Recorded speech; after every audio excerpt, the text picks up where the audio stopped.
Hello campers, here we are, once more, Malcolm Blunt, Bart Camp. We say once more, could be the last one. I always like, do you know that Belgian phrase? What's that? When you speak of the devil, he will visit you. Oh yeah, yeah, true. I think they have that in Holland. Yeah. Same phrase in Holland. Speak of the devil. Yeah. We're, it's Saturday, April the 5th?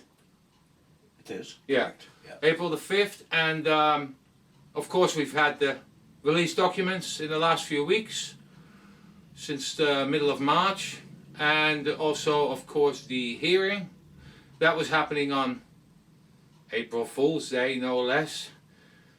And boy, it did bring out some fools. I mean, I've got to say, on every aspect. I mean, I have to say, I can't complain because there's one thing that was undertaken that was for my benefit, and that's the Prayer Man films. They're going to ask for them. Whether that will happen is a completely different thing. If they got teeth, can they insist? I think she has power of subpoena. But I mean, unless I'm dead wrong, but I think she's now nicely asking for the film, because this is another thing. Right, it all started with Jim Eugenio emailing me 9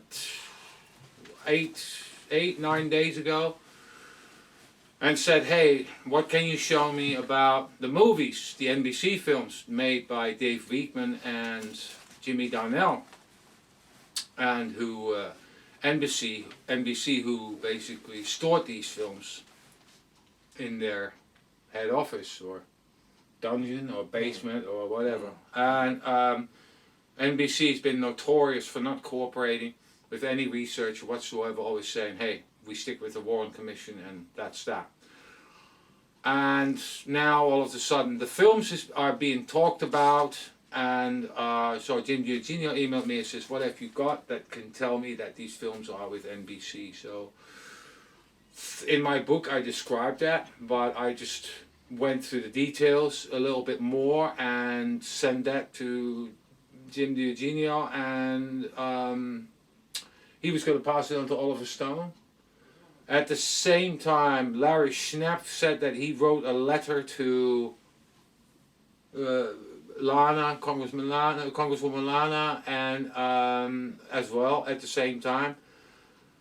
I don't know who was more important or who was more influential. I think Oliver Stone was. I had the feeling when the meeting started that there was a lot of prepping beforehand with the people that were in there. It's obvious that the people that were asking the questions, most of them, didn't really know the subject matter as such, like in the detail that we know about, of course. But at the same time, there was some really stupid questions as well. When you start talking about Oliver Stone's Vietnam record. Oh, that was terrible. What's that got to do with anything? He put on a uniform and risked his neck. Yeah. Yeah. Shut your mouth. Yeah, exactly. Leave him alone. Yeah, it was just absolutely diabolical. I'm not going to talk about the partisan politics either. That's an American thing. Deal with it. And then Congresswoman Boebert, Lauren Boebert, made just the biggest faux pas by comparing Oliver Stone to Roger Stone. And where Roger Stone basically, he's of the opinion that it was LBJ who did it. So she basically asked a question to Oliver Stone and said, like, well, why do you think that LBJ did? That's a whole... It was hilarious. It's like... It was hilarious. You think like... It's distraction. When, if you focus, there's lots of stuff that really we should be seeing, and people aren't even talking about it. They don't even seem to have any idea. They're clueless. And I hate to say that about the people that were on representing us, but, Jeff Morley is a good friend of mine, very narrowly defined, you know, and I know he had to get a soundbite out, but it's which has been seized by the media. You know, the Oswald's movements and all the rest of. There was a file on Angleton's desk about Oswald shortly before the assassination, so that catches people's attention. I understand that. But really, you know, it goes way beyond that. There's so many different documents that we should be asking for, and some of them are big. You know, they're big. We're talking about a huge amount of material. Go on. Which is really important. And, you know, I came across, you know, I don't know whether your camera's there or whatever it is. I came across Gate and Fonzie. you know, and Gate did his work for mainly for the Swiker Heart Committee, which came after the Church Committee. So it was, you know, through 1976. Where is that group of files? We don't have it. It's the most important set of files. It's the most important set of files. The Hart Swiker material, that needs to be released. In full, in total. You know, and I'm not just talking about the fact that they interviewed they got Messiano to testify on the record twice in '76. You know, and at a time when Messiano, who's a stranger to the truth in many cases, actually told some truth. We don't have any of that. Well, that's why it's hidden. I mean, Any of that, you know. But, you know, and to find anything on the Swiker Heart Committee hearings and their work, and they had the best investigator, Bart, in a guy called Tom Moore. Tom Moore went for the throat of CIA. Tom Moore was an amazing guy. And I wish some of our friends in America would try and, if he's still alive, find the guy, talk to him. You know, I find it, the whole thing, totally frustrating, all this release business. You know, I've got a few pages here that I bought from Gran Canaria, from my library. And, you know, there are issues around on so many things. So many subjects. But the big one is Hart Swiker.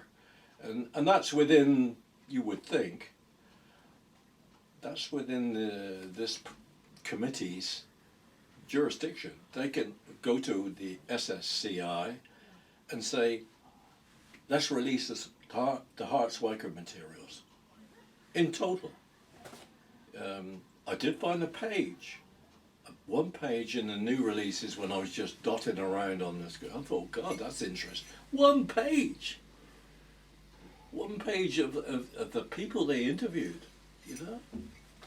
but at the same time, we've got the documents and see how much remunerations the HSCA got. Why is that hidden for 60 years? How much these people got paid?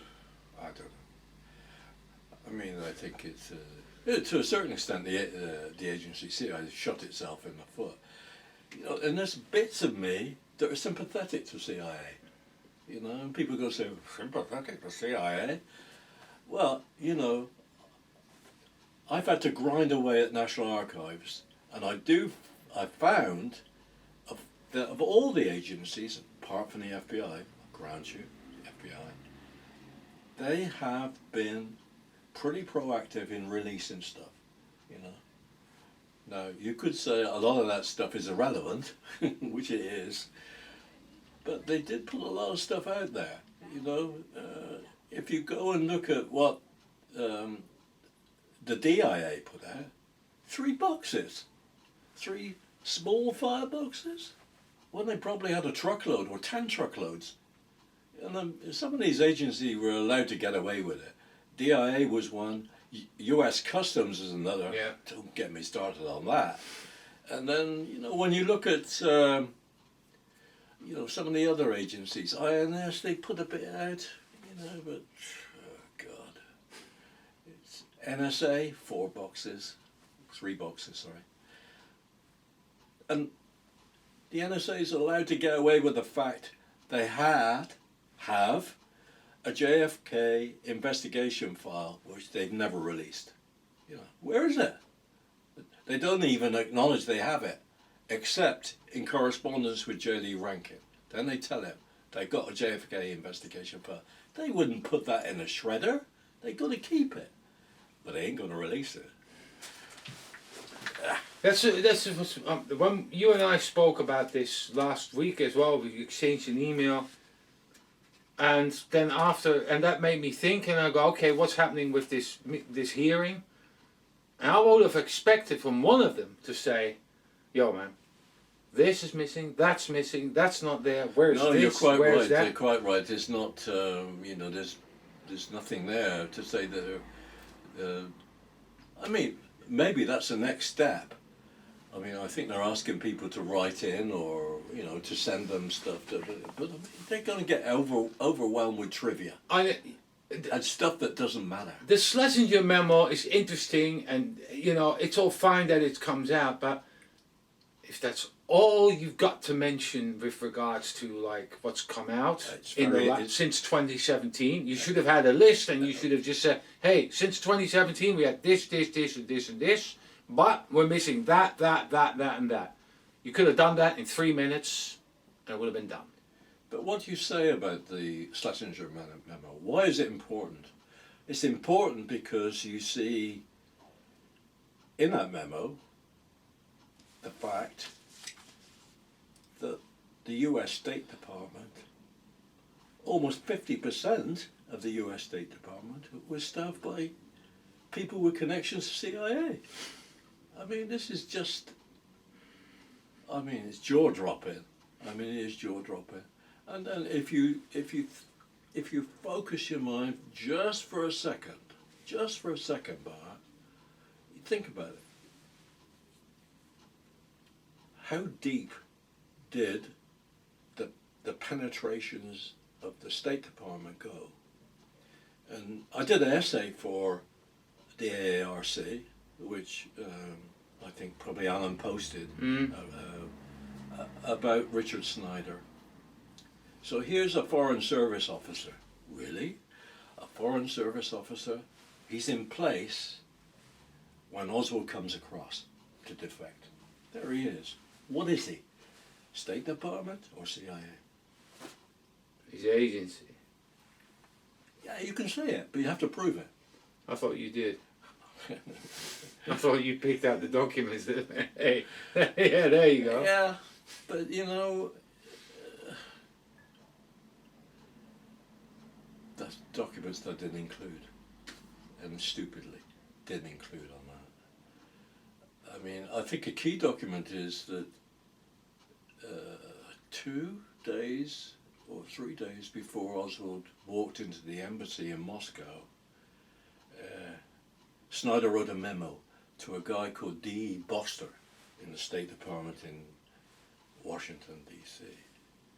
And he talked about, because of experience with Robert Webster and other defectors, we should modify our approach about how we deal with defectors, which I thought was a very suspicious in regard to timings, Okay. So he's there, and if you like, he's almost preparing the ground for Oswald and his defection. He's preparing the ground.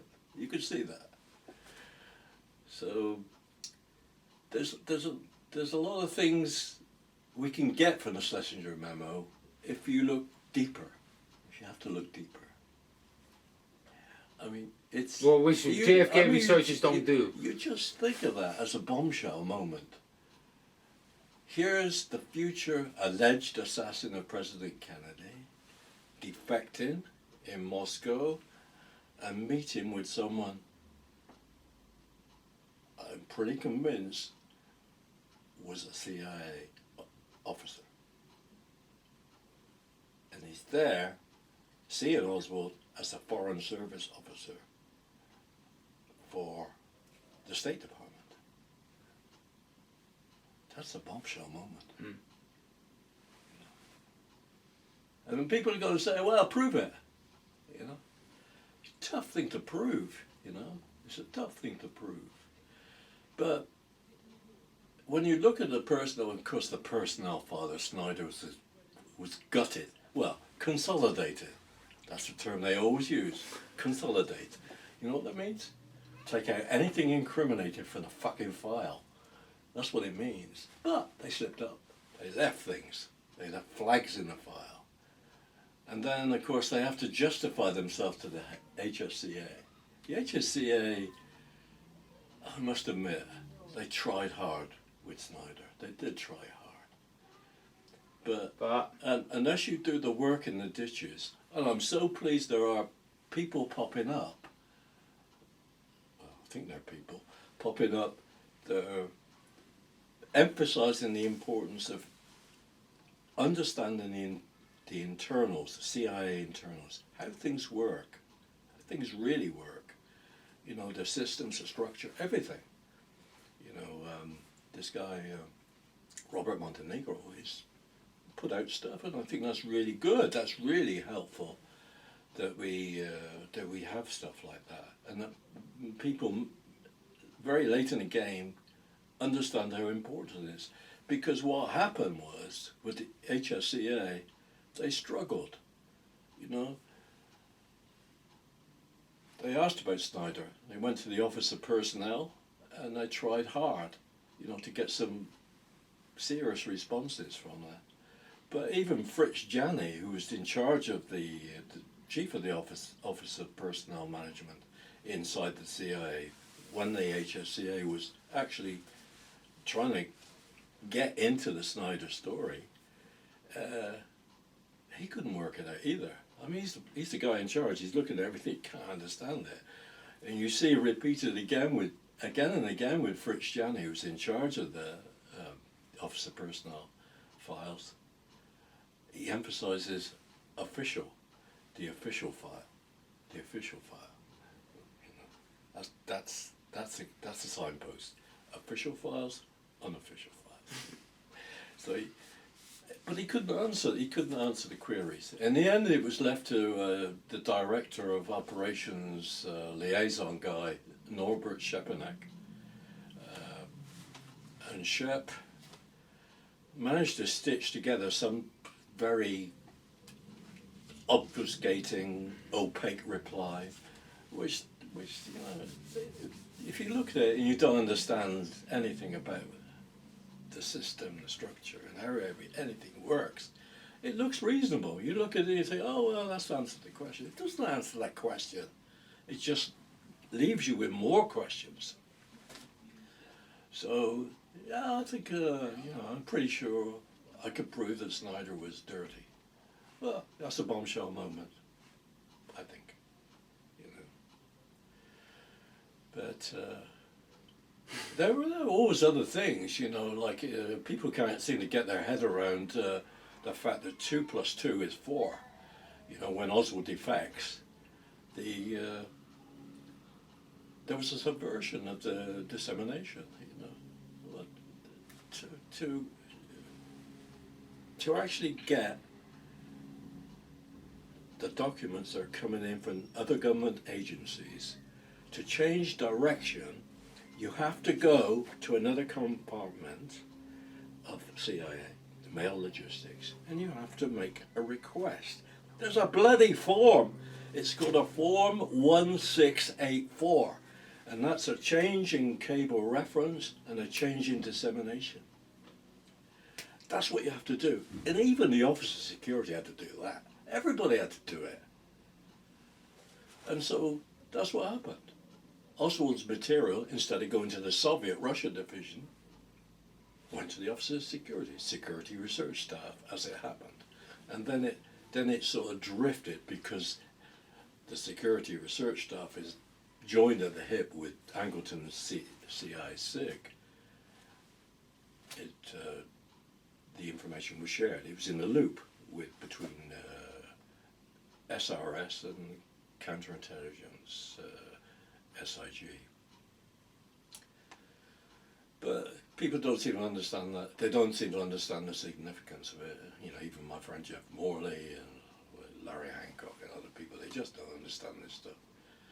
You know, it's my pet goat, really, when you look at it. 2 plus 2 equals 4. It doesn't equal 5, guys. It equals 4. You know. My issue with this whole thing is that, I mean, like I said, I'm happy that they're asking for the films. But the agenda, the way this is done, when these people go in and sit at this table and the whole agenda-driven thing, and then the stuff behind it, the people sit behind it. One of them sat with a book right behind Jefferson Morley, just basically hijacking it with his version of the assassination, with his speculative book, whatever it is, and just basically like just hijacking it. You know what you got? All kinds of nutcases coming out of the woodwork. No one has heard of these clowns ever before, and all of a sudden, yeah, I did, yeah, I was there, and I just blah, blah. Shut up already, please. Well, this has been the story ever since I started really looking at it stuff. I went to Dallas in early 1993 for the 30th anniversary, and there were people trotted out there. You know, there were fruitcakes, complete fruitcakes. You know, you could see. There's obviously within the certain intelligence agency, there's still a lot of fear about this. There's still a lot of fear about this. You know. I mean, they would suffer. I mean, just imagine this. These people are wheeled out to distract and deflect, and it works. No, they do. They do hog. They do hog the time up, because even when you're on a time-limited hearing, like the one on April the 1st, and some people ask daft questions, but then at the same time, when partisan politics start to enter, and when all kinds of distractional remarks are being made and so forth that have absolutely bugger all to do with the matter at heart, and they just go like, what are you doing? They're just wasting time, valuable time. But you know what? This whole thing, like I said at the beginning, I shouldn't be complaining because I got the films hopefully coming in, and then A, is the letter being sent? B, will NBC say, yeah, all right, we'll send it to the archives. Then it needs to go to the archives. Then I need to get permission from the archives to get access to it. Then I need to think about getting a copy of it. And then I have to think about, because let's just face it, I'm going to tell everyone right here, right now, that film is not going to change much. But what I was thinking, you know, when you're speaking to me, and we talked earlier about, you know, AI. Yeah. You know, is that really something which could benefit the investigation of this film? De-blur. De-blurring can be done with AI. Yeah. To an extent. The thing is, my opinion is that the de-blurring artificial intelligence technique is not 100% yet, but it is able to do things. But for starters, to get the AI in there, publicly available. Yeah. if you want to have a chance with the AI, you need to make sure you get the highest possible resolution scan. Yeah. And for that, we want the original. Yeah, you don't want second generation. No, because I mean that's the thing with the film that. Okay, so the Sixth Floor Museum released a first generation copy in 720 pixels, which I thought was iffy as well. Why not release it in 4K? Stop messing around with a format from 15 years ago. Yeah, this is typical. This is typical. It never gets released in the best form. There's always like, yeah, well, you know, blah, blah, blah, such and such. It doesn't answer anything. Just put it out in the best quality. This is also the issue I had with when I wrote my article about the documentation. So I'm going through the documentation and I'm going, no bearing, who the hell is this guy, and why is there 30 documents of this particular person, blah, blah, blah, enumerations of the HSCA and so forth. And I'm thinking, yeah, that means that there is a nugget somewhere, because they're just hiding it with all this other dross and dreck. And I just thought, okay, but there wasn't really something. I mean, I saw a document on Amos Ewens, the little black kid, and he had an arrest record in 1970, and I'm going, so what? What's this big deal? Why is this hidden for 60 years? Who decides this? This is just a DPD report. So it's just being chucked in, and it what? You're telling me that after all these reviews and all this stuff, that stupid document doesn't come out? And I'm just thinking there's got to be something in there or in any of the other documents which just makes it just look rubbish for them. But I didn't see much. I mean, I went through, I'd probably say 70-75% of the stuff, and then I got bored. And I was like, forget about it. And now they've released another 20 pages of this stuff. All at the same date, March 18. Also the new stuff, March 18. There's no OCR. So if you want to do the searching, you have to open it up in Acrobat yourself and apply OCR. These are really basic things. No titling, no sectioning. Now, thankfully, Mary Farrell, Rex Bradford did a kick-ass job. And basically got these documents out within a few days, and basically per group what it was. I mean, it's predominantly agency and HSCA, but there were other things.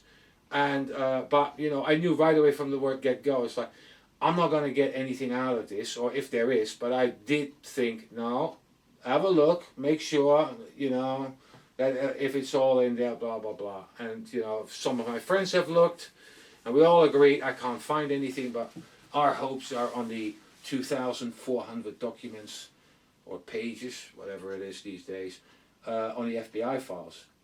The feds have found just when Uncle Donald said release the files, and all of a sudden the feds go, oh, by the way, we found something. Oh, you found something. Yeah, pull the other one. I always bang on for years when we've been doing these interviews and stuff like that. I've always said, even the last time I was at the National Archives, 2017, 2018, yeah, something like that. I checked, and there were no post 1993 JFK investigation files in the National Archives that were available for research. I mean, I was told they didn't have them. But now they're not available for research. Well, where are they? Hidden. Where are Open it up. Where are they? Because this stuff, you know, is relevant to any researchers that are looking at the case. Because people, even after all those years, even after back then, say 30 years, people were still coming forward. There were witnesses, you know. There were all sorts of stuff coming into the FBI in Dallas, you know, where it's still an open case, right? So, what's happened to those files? FBI files of 1993. Yeah, post 1993 JFK investigation files. We want the 175 files, 175A files. We want the 89A files. That's what we want. Start writing Canara. And you know, what we had, the last thing I saw was coverage of the 93 Ask conference by the FBI. And they were looking at various people, personalities that turned up they were interested in, what was his name? Oleg Nechepenko? Yeah. Oh, the spy from that documentary who was flown in and all that? Yeah. So there's all sorts of they were interested in all sorts of things that were going on at the conference. But in amongst those files are bits and pieces. Sometimes there's when I looked in the early days, they had the packages of tape recordings and some film that people sent. I mean, those files should be made available. We haven't got those files, to my knowledge. I mean, Nara might say, well, We found them. Well, in a box. The FBI have never released them. Okay, fine. So, but for researchers, those are essential files. You know, JFK researchers, essential files. Yeah. And we didn't have them. Let's talk them. Do you want to talk documents? Why not? I'm talking about these people that are pissing over Pete Bagley's reputation. Oh yeah.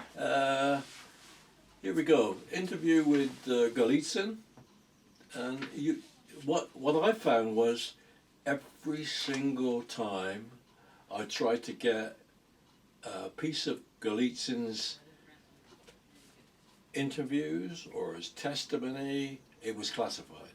It was gone. Even these sketchy notes were difficult to get. I did get them, and they talk about interview with Golitsyn on the 19th of May 78.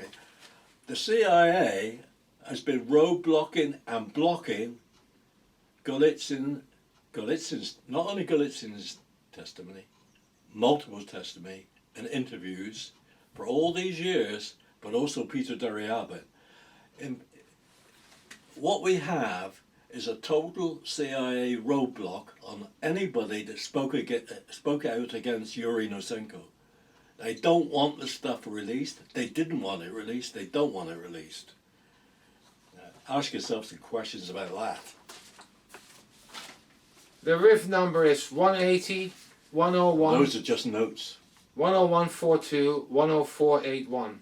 It's online, this document, so you can check it. Just run it through Google and put hyphens. So 180 hyphen 10142 hyphen 10481, and it will give you the document. All right, next jewel. Well, it's just too much. It's like pages and pages of testimony, which... Is this all HCA testimony? This is a church committee, I think. Oh. Yeah, church committee. And a lot of the stuff is... I mean, some of it you can see has gone to NARA. Some of it's not gone to NARA. And then some of it is didn't request for some reason. You see, if...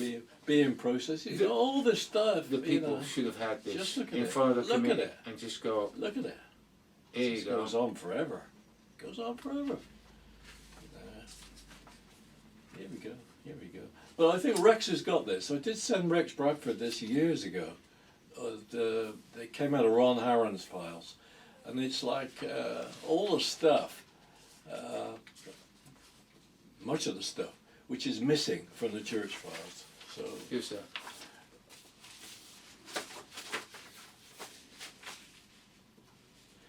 and you see, here we have one of the review board staff is a young guy, Kevin Tiernan, writing to Ron Harron, and it's on Church files. 98, 10th of August. I don't know how you want to handle this, but I'm going to list all the boxes that I reviewed that did not have any assassination records to be copied in them, in a separate list the ones which we asked the committee to copy documents from. And then all these which are...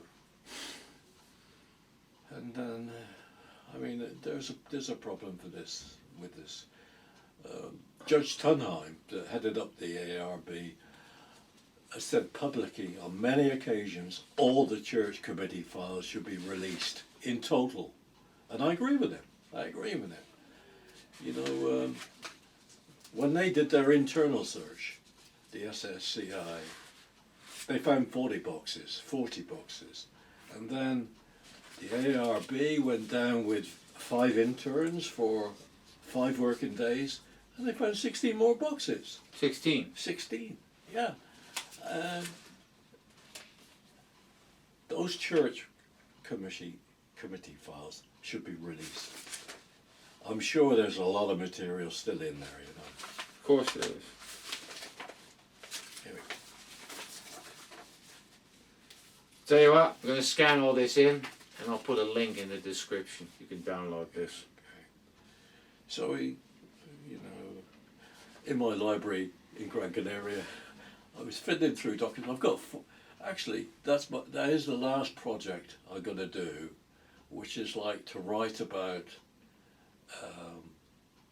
section by section by section CIA internals. I've got a lot of material, and I need to put it down on paper so people can Read it. read it. Yeah. So But I came across this one, which is interesting, isn't it? You want to read it out? Read it.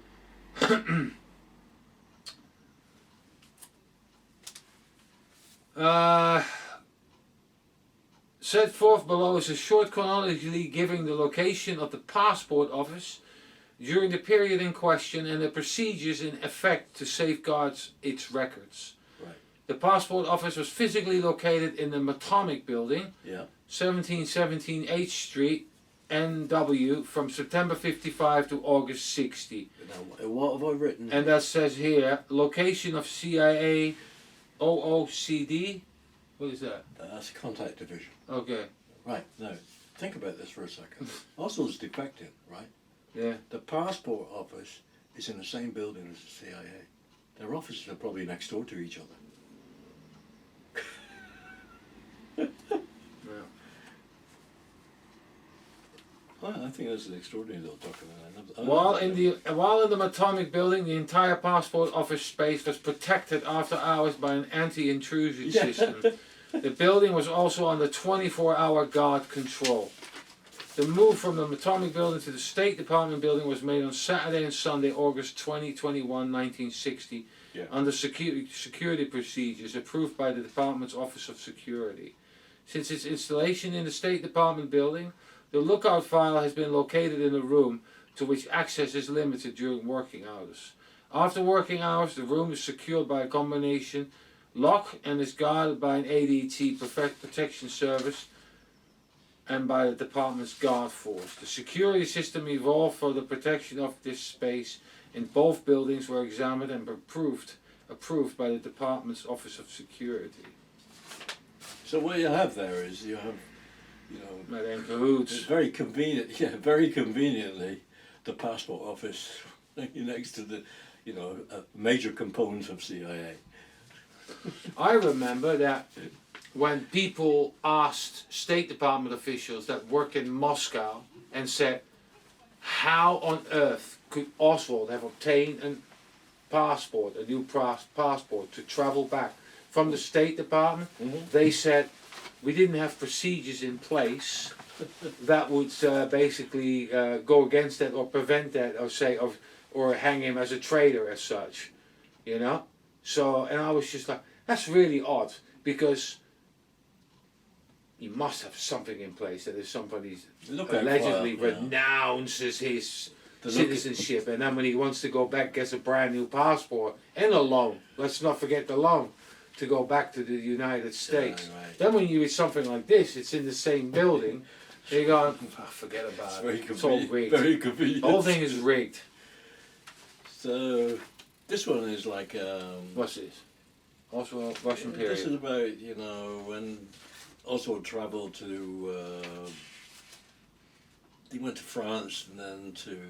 the Albert Schweitzer thing and all that. Yeah, the Marianne Lakes and stuff like that. And then, you know, this bit about get into Helsinki on October 10th. Inconsistent is what was the only direct flight, blah blah. You know, we've known this for years and all the rest of it. Yeah. But what interested me on this document, and always has done, was the this guy Lewis Hopkins, who handled Oswald's case in the building. You know, the trademark. He had a company called Travel Consultants. Interesting.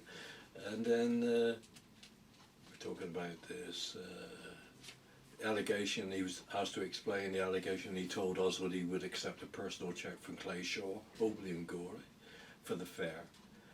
Hopkins denied and said it was not an accurate statement. He was trying to explain to Oswald that he would not take a cheque from anyone he did not know personally. Well, where did Clay Shaw's name come from?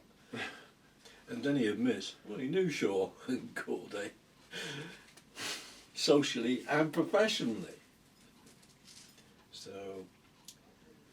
But, you know... Does it get better? This is a good document. Yeah. But, you know, you have to go into the nitty-gritty. Yeah, right. HSCA, this summary is based on HSC staff interview of Lewis Hopkins, 25th of October. Document number... Yeah. Not located. That's the shit I had to put up with. And other researchers that have gone to the National Archives. What the fuck is that? Yeah. Here's another one actually you can locate, but I've never found that. I think I did look for it. 00473. Maybe you can read that out for people, because it's important. It's how. There's an HSCA staff interview of Lewis Hopkins on December 21st, 1977. And it's called JFK document number 004733. The other document, which hasn't been located, which is also a HSCA staff interview of Lewis Hopkins, October 25th, 1978, document number 012886. Go get it. Go get it. Try. All it takes is an email. I will also put a link to a page where you can, request these documents from the NARA. This whole summary is interesting, very interesting. So you have all that there. I think it's online, isn't it? I don't know. I'm going to find out now. Just tap in and let's get some results.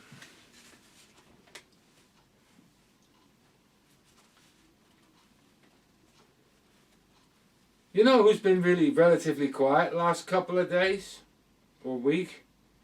Joe Bax. I'd expected Joseph to come out fighting and say, this is such and such. He probably feels like me. He's demoralised. When you look at that dog and pony show, God. What is it? It's on Mary Farrell's, this document. Is it a serious attempt? Well, you can perhaps give it to people, they can look at it. You've got the details there. Yeah, it's 180, 10142, 10358. Right, next one. What are we talking about? Oh yeah, John McCone. Hold on. Yeah. Wasn't this stuff all like at the LBJ library? This is another mention you made in your article that I published on the Dealey Plaza UK website. When you wrote me this, you said, because these should have already been released in 2023, if I'm not mistaken, you said, let's just have a quick look. Well, you're probably going to photograph this one because it's obviously the ARB. I remember that one. This is a really interesting document of missing and destroyed documents. The LBJ library. What happened to the packages of documents an LBJ staffer gave to the library in '73 with a 50-year classification on them? Have they been released? Good question. LBJ library. Because there are McCone papers. You mentioned this a few years ago in one of the interviews we did. Well, we don't know what they were. Yeah. I mean, some of those things could be National Security Council meetings. If people are at all interested in the attack on the Liberty in 1967, it could be documents related to that attack. It could be anything really in those packages. But obviously something that Johnson thought was sensitive enough to require a 50-year classification. So. But they were supposed to be July 23. Yeah, so it's 2 years ago almost. Yeah. But yeah, if no one asks, they keep stum. But I mean, maybe you could take a photograph of that one sometime. That's an interesting document.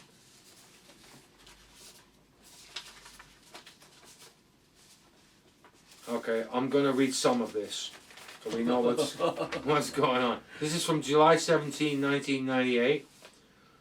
Comes from Michelle Coombs, Associate Director for Research. Research. There's some background on Michelle Coombs. There was an agency employee, contract employee, before she went to work for the review boards. Oh.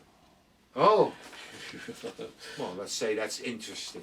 Before you start going for conspiracies and all that, it's interesting.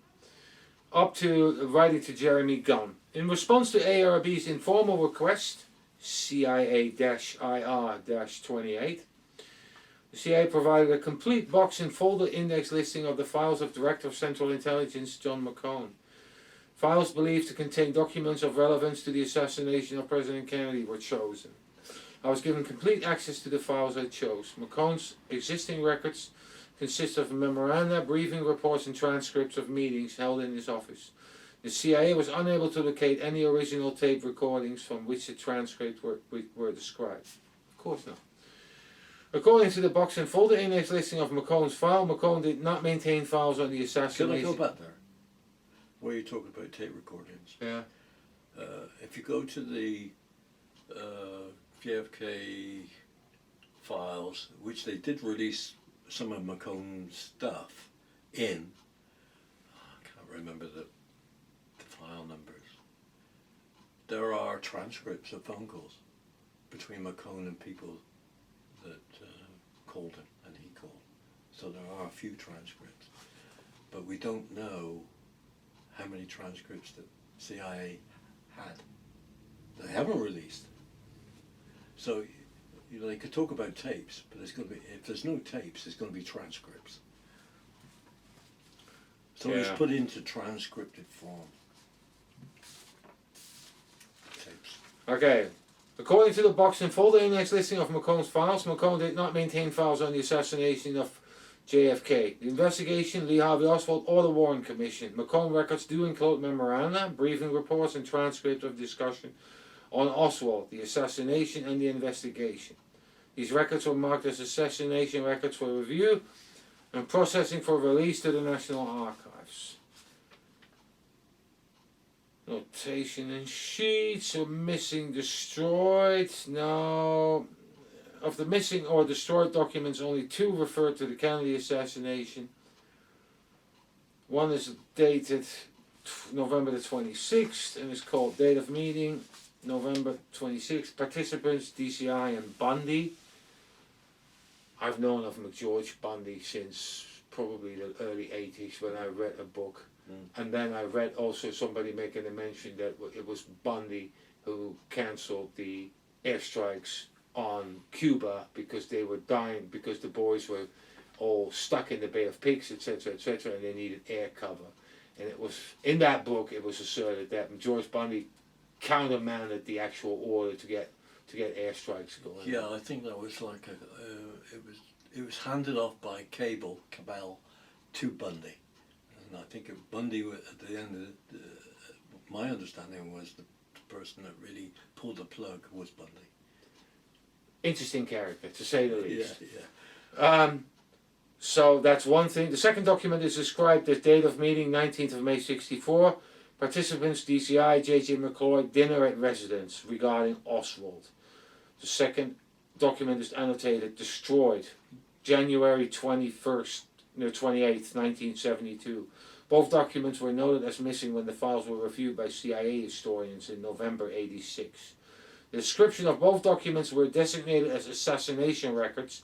Finally, memoranda and briefings on American activities in Cuba and Vietnam also were designated as assassination records and being processed. Blah, blah, blah, blah, sensitivity. And then one interesting document in the McCone files is a July 19th, 1963 memorandum for the record described as meeting with the president. This document is interesting because it contains a brief mention of a Captain Sands at the National Photographic and Interpretation Center, NPIC, Zapruder, you know. Captain Sands was mentioned in a review board interview with Homer McMahon as having been present when the Zapruder film was analyzed at NPIC on the weekend following the assassination. The CIA was unable to locate a Captain Sands from the information provided in the interview from Mr. Mahon. Priceless. Beautiful. Right, what else? I just think this one as an example of CIA opaqueness. It is a response which was in HSCA files, and it just is a terrific example of how they sort of are able to blindside committees and investigators. You know, this is like if I could reduce it down to a few sentences, it would be the system in place meant that if you were interested in a particular subject and information on that subject came from another government agency, you had to make your interest known to this particular component. Otherwise, you weren't on the list. You weren't going to get anything. In other words, you had to sort of like predetermine, this is what we talked about earlier, you had to give that request to this component in order for you to be on a dissemination list, which is what happened with Oswald's information. Came in, did not go where it was supposed to go, you know. The Soviet division was certainly on the list for Oswald's information coming from Moscow. Didn't get any of it. Didn't go there. It went elsewhere. Went to Office of Security and Angleton CI6. But to do that, you had to make that request beforehand. In other words, you had pre-knowledge that Oswald's defecting. You idiots, can you not see this? There's the document.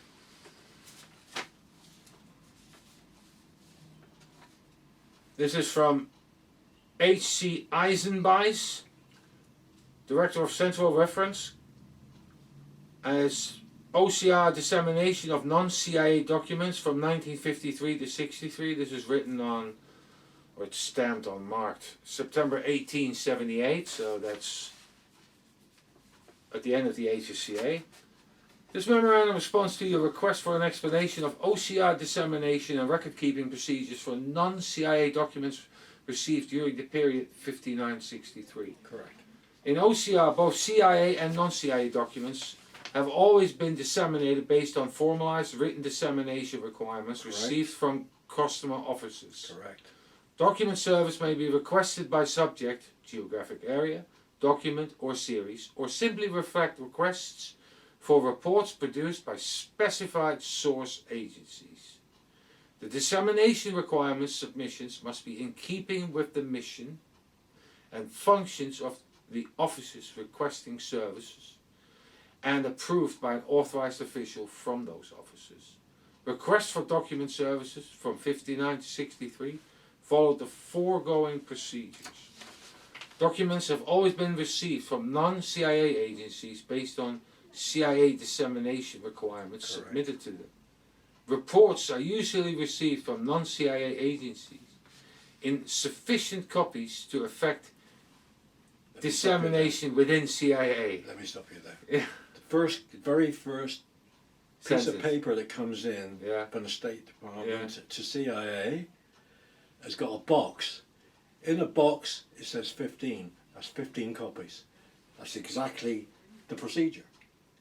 You had to, and if you count up, you don't have to be a maths genius. You know that 15 copies was about right to go through the entire Soviet division. SR 1, 2, 3, 4, 5, 6, 7, 8, 9, whatever it is, you know. So that's exactly right. You know, in other words, Mail Logistics, which they don't name it here, but Mail Logistics insisted enough copies came in. They weren't going to sit at a copier or weren't going to be Xeroxing copies. You had to send enough copies in to them, to that component, that they could then distribute, at that time by pneumatic tube, you know, throughout the building. This system. When the documents are received, they are read by professional document analysts who match the contents of the reports against customer requirements and mark them for dissemination. Correct. The documents are delivered to requester offices via the internal CIA courier system. These receipt and dissemination procedures were followed during the period 59-63. Then, last bit.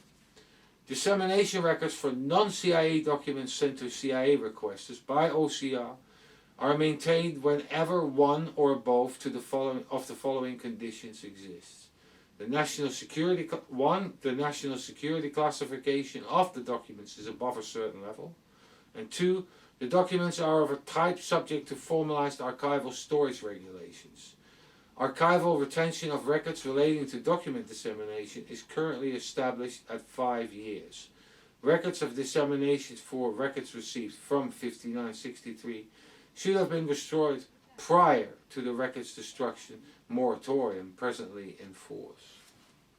59 to 1963, you would have been able to get the list of where the documents went to on Oswald in the CIA. What they're saying is, well, we can't tell you where they went to because the list has been destroyed. But what Betsy Wolfe found, to the HSCA researcher, a really excellent lady, she found that they went to the Office of Security and nowhere else. There were some documents of Betsy that were, I don't know whether they were redacted previously and unredacted now, or whether these pages were new, because I'm not familiar with the stuff. But I think I did send you some links to look at as such. But that's, you know, that was one of the things when I went, oh right, okay, you know, from that batch. So all right, one more, and then we're having a break. We deserve one. This is Is a group of files, the FBI files, FBI CIA liaison files. Mm-hmm. So now I've looked through these files. And there were some interesting stuff, material in there, but I'm not sure how complete the release on this is, on these files, because you can't determine it from the memo. So it's from these 3 kids, Jessica DeFrisco, Ben Rockwell, Pete Wolf, to Laura Dank, who was in charge of that particular part of the ARP. Let me read it out. The request encompassed the individual serials we were unable to review as the FBI had relocated the serials to other files. You see what you get? You see what you get? These EBFs are always what is EBF? Enclosure behind the file. They're usually can be sensitive material. Okay. Files deemed more relevant to another file classification, top secret serial and top secret serials. So, and then it stops. The files are also listed on the following pages, and then. Well, I haven't got that. Oh.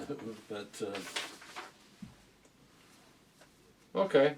But you know what? So it's that's another something thing else. you have to look for. To look for FBI CIA liaison files. So you're looking at 62 files. I found some really good stuff. Yeah, I remember now.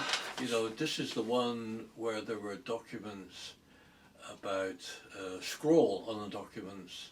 I colour copied them. You saw those? Oh, those, yeah. Yeah. Yeah, I've got them. Yeah, the colour copies, where it said about, you know, Hoover scrolled about the false story of Oswald in Mexico and all the rest of it.